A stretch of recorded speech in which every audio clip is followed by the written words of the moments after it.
Good morning friends, आपका मेरे channel health care पर स्वागत है। मैं मनीष सिवर जो आपके लिए बेटर हेल्थ से संबंधित जानकारियां देता रहता हूं। मैं जो भी जानकारी देता हूं वो एक साइंटिफिक और जेन्युइन होती है। तो आज हम बात करेंगे डेंगू के कुछ सवालों के बारे में।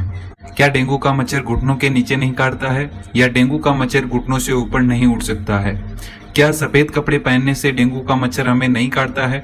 क्या डार्क या गहरे कपड़े पहनते हैं तभी डेंगू का मच्छर हमारी ओर आकर्षित होता है? क्या हमें एक बार डेंगू हो चुका है तो दोबारा डेंगू नहीं हो सकता? इन सभी सवालों के जवाब हमारे आसपास के सलाहकारों ने तो हमें दे ही रखे होंगे, और आज का यह वीडियो इन्हीं सवालों का जवाब देने के लिए है दोस्तों।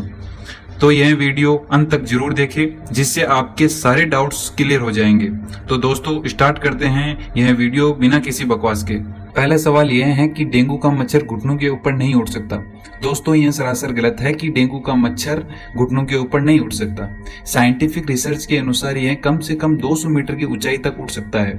तो अगर आप यह सोचते हैं कि हम अपार्टमेंट के हाई फ्लोर्स पर रहते हैं और वहां डेंगू के मच्छर नहीं आ सकते, या किसी मच्छर ने मुझे हाथ पर काटा है तो वह डेंगू का मच्छर नहीं हो सकता, या सिर्फ पैरों को ढक के अगर हम चलते हैं तो डेंगू से हम बच सकते हैं, तो यह बिल्कुल गलत है दोस्तों। डेंगू का मच्छर आपके शरीर के किसी भी हिस्से पर काट सकते हैं, और अगर आप अपार्टमेंट के हाई फ्लोर्स पर रहते हैं तो भी आपको डेंगू का मच्छर काट सकता है।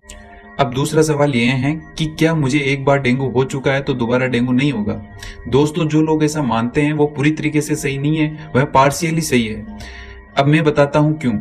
क्योंकि डेंगू का वायरस 4 प्रकार का होता है, और इनमें से एक तरह का डेंगू आपको हो जाता है तो आपका शरीर उस तरह के डेंगू के लिए इम्यून हो जाता है, यानी आपको उस तरह का डेंगू दोबारा नहीं हो सकता। आपका शरीर उस तरह के डेंगू के लिए पूरी तरीके से इम्यून हो जाता है।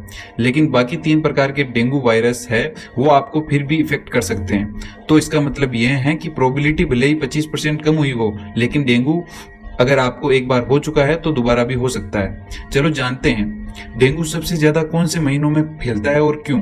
दोस्तों डेंगू का मच्छर पनप नहीं सकता, फैल नहीं सकता जब टेम्परेचर 16 डिग्री सेल्सियस से कम हो जाता है। तो इसीलिए आपने देखा होगा कि अगस्त से अक्टूबर के बीच डेंगू का प्रकोप सबसे ज्यादा होता है। इसके 2 रीजन होता है। पहला यह है कि इसके लिए आइडियल टेम्परेचर होम ब्रीड के करने के लिए, अंडे देने के लिए, पनपने के लिए, फैलने के लिए। और दूसरी बात, बारिश का मौसम जस्ट खत्म हुआ होता है और इस समय बहुत सारे क्लीन वाटर सोर्सेज यानी साफ पानी का जमाव बहुत जगह पर मिलता है, जिससे ये अंडे दे सके या पनप सके। अगर आपके घर में किसी एक को डेंगू का फीवर हो गया है तो आपको बहुत ज्यादा सतर्क रहने की जरूरत है, क्योंकि अगर किसी को डेंगू का फीवर हुआ है तो मच्छर को डेंगू का वायरस एक शरीर से दूसरे शरीर में ले जाने में बहुत ज्यादा आसानी होती है। इसलिए आपको बहुत ज्यादा सतर्क होने की आवश्यकता है। दोस्तों बहुत सारे लोग पूछते हैं कि काले कपड़े पहनने से मॉस्किटोज ज्यादा अट्रैक्टिव होते हैं। इसका कोई साइंटिफिक एविडेंस नहीं है कि मॉस्किटोज आपके कपड़ों के कलर से अट्रैक्टिव होते हैं। तो दोस्तों हमें कब चिंतित होने की जरूरत है? अगर डेंगू आपके इलाके में फैला हुआ है और डेंगू की खबरें आ रही है और इस समय आपको बहुत तेज बुखार होता है, सर दर्द होता है, आपके शरीर में दर्द होता है, तो आप तुरंत अपना ब्लड टेस्ट करवाए और डॉक्टर से मिले, क्योंकि डेंगू जानलेवा भी हो सकता है। तो दोस्तों चलते हैं लास्ट सवाल की तरफ कि डेंगू किस समय सबसे ज्यादा काटता है। तो सबसे ज्यादा डेंगू दिन के वक्त काटता है। अगर आपको दिन में किसी मच्छर ने काटा है तो आप सतर्क रहे कि वह डेंगू मच्छर भी हो सकता है। तो दोस्तों मैं उम्मीद करूंगा कि मेरे सभी सवालों के जवाब आपको संतुष्टपूर्ण लगे होंगे। अगर संतुष्टपूर्ण लगे हैं तो कमेंट बॉक्स में जरूर बताएं और अपने फैमिली मेंबर्स दोस्तों को जरूर शेयर करें।